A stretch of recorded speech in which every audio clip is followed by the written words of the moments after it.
This is not the latest feature of our new chapel. What do you see when you look into a mirror? What do you see there?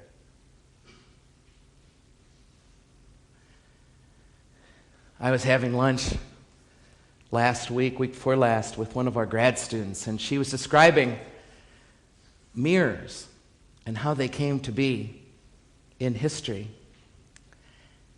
They're kind of a recent invention, really, and they were, for us, a pretty dramatic breakthrough. It took a long time for the ancient ones to figure out how to make glass flat. Oh, they could make it into shapes, and they could shape it. It was curved, and it was rough. But they didn't know how to make it flat. And it wasn't really till the end of the 16th century that they figured out how to make glass flat, like we have in every window in this place. It was worth a lot of money to have flat glass. Windows were the most expensive part of anybody's homes in that first century. So much so that in the estates, when they were left as an inheritance, the windows were not part of it. And when families would leave town for holiday, they would take the windows with them. That's how expensive and beautiful windows were when they learned how to make glass flat. But until they learned how to do that, they had no idea how to make a mirror. And it wasn't until the middle of the 17th century I learned that we had our first mirror. Up until then, every single human being on this planet ever born had never seen their own face clearly. All they ever had were distortions. It was obscure. The surfaces were round, as in rounded glass, their reflection, or maybe in the water, or maybe polished steel. But it was always a distorted image up until then. And it wasn't until the middle of the 17th century that a human being ever saw themselves with absolute clarity. It was the first time the human ever saw itself in a mirror.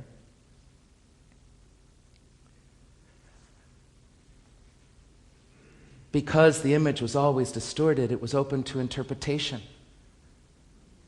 People had to interpret their own image to decide what they really look like, given this obscurity. They always assumed that the only one who could see them clearly was God. But now they could see themselves clearly, and so when the mirror first came to be, there was all this fear and superstition that maybe this is demonic. To see yourself so clearly is something of the devil. And in a lot of the editorial cartoons of the day, the figure is sketched of a person looking at themselves in a mirror, and right behind him, just over here, is the face of Satan. Satan watching them, watching themselves in a mirror. The ancient ones found the mirror to be a source of great fear, that there might be something demonic that you see when you look at yourself clearly.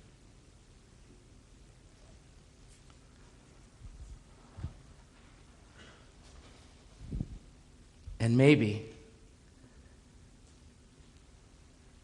they were on to something.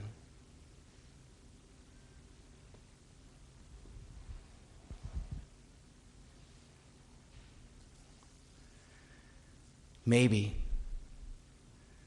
when we begin to look at ourselves in a mirror, we might find ourselves tempted to vanity. Tempted to be self-obsessed. Tempted to be ashamed of what we see there in our own bodies. Shame means that we're bound up in this cycle of self-hate. That there's something about what we see in a mirror that we hate so much that it literally keeps us from God, from love, from each other. If I were to ask any of us in this chapel tonight, is there anything about your body that you're ashamed of? I would bet almost every single one of us would be able to say there's this part of my body that I hate, and I hate for people to see it. And I'm braced against their laughter or their judgment. When we came to see ourselves in a mirror, we discovered shame. Though clouded by superstition on some level in those early days of the earliest mirrors, those people were aware that there were dangers here. Maybe they were right to see the devil looking over our shoulder as we look at ourselves. Ashamed, obsessed, vain, overly self-conscious. When we see ourselves and the appearance of ourselves, we find ourselves not feeling very worthy of anybody's attention or regard in any way. Hide that blemish, or else I might be less lovable. Hide that bald head, or else I might not be all that lovable. Hide that fat, because it might make me less lovable to someone. That's shame. And that's getting caught and lost in a world of appearances. And if the evil one were to have his way, it would be that we get stuck right there. How many times have you found yourself sitting at a table with someone who was gorgeous, and you wonder what they're looking at when they look at you, and how they're judging you, and why they don't avert their eyes from your own ugliness? Shame begets shame begets shame. I know a man who tried desperately to lose weight so that he would be more lovable and more acceptable, and it never worked, or it never lasted. But it wasn't until somebody said to him, "Love yourself fat and watch what happens." And it was the truth. After he began to love himself fat, he began to make choices out of love for himself that enabled him to take off lots of pounds and keep them off to this day. Shame won't let you do that. Love will. It's important that we take care of ourselves. This is not some sort of tirade against the cosmetic industry. It's okay that we underline and heighten those aspects of our appearance that are already good and make them even more beautiful, but only if it's to make of our appearance more of a gift to others, more of a gift for others' sake. But never, never, never, ever is it okay to do all that work to make our appearance better so that we can get love and so that we can get acceptance. That's never, ever okay. When you know you're loved and you're accepted, then to make your features more pronounced or more beautiful and to heighten what's already there, that's great. That makes of you a gift even more. But to do it to win love, to win attention, to be accepted is never, never, never okay.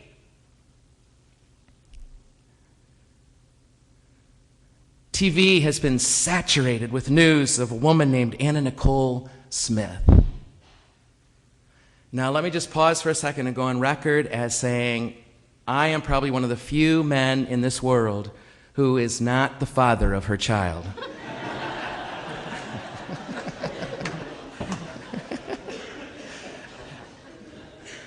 really.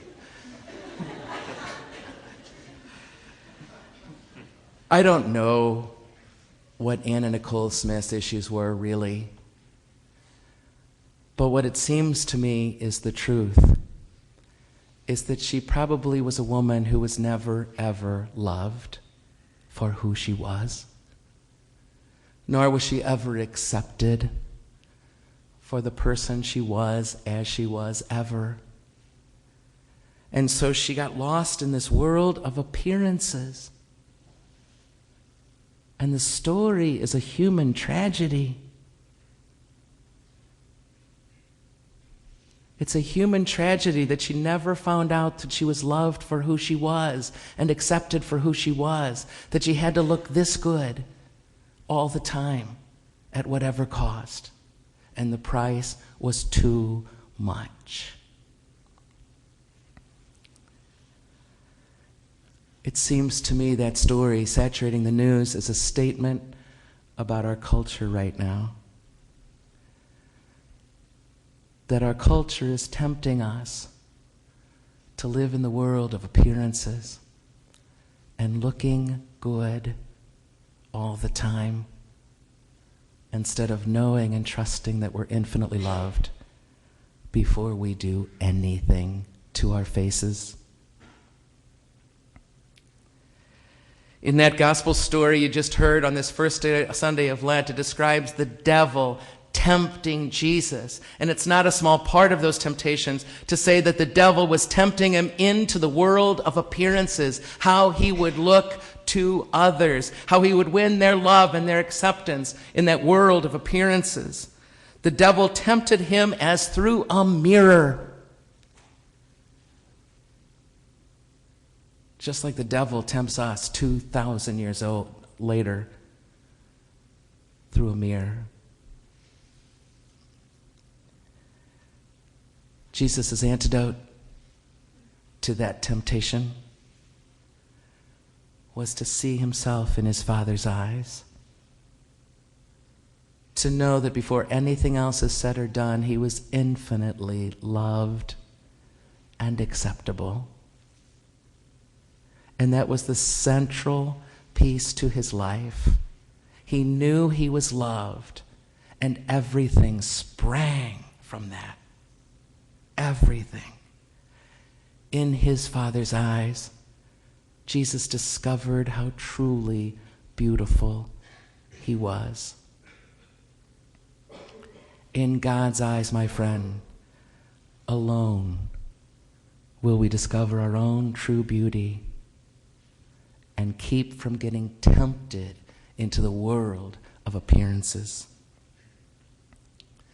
3 days ago, many of you came here to get your forehead smeared with ashes. There are a lot of reasons we do that, but not the least of them is to walk around this campus and say with that smear on your forehead of ashes that appearances don't matter.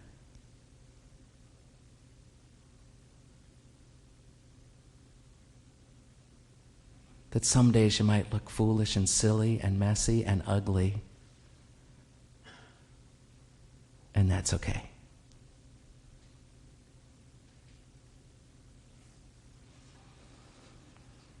A couple of Lents ago, 2 very beautiful young women from this community decided for Lent they were going to give up makeup. Their moms went a little crazy. What an amazing choice to make for Lent in the light of the temptation to live in a world of appearance. A good friend of mine told me just 2 days ago, she said, one of the reasons I love to be with my grandkids is because they don't care how I look. They just love me. Oh my gosh, my friends. If we could see that when people look at us, that they don't have to care about how we look. Oh, That'd be so freeing. And the shame would be gone. When someone loves us, they show us our own true beauty.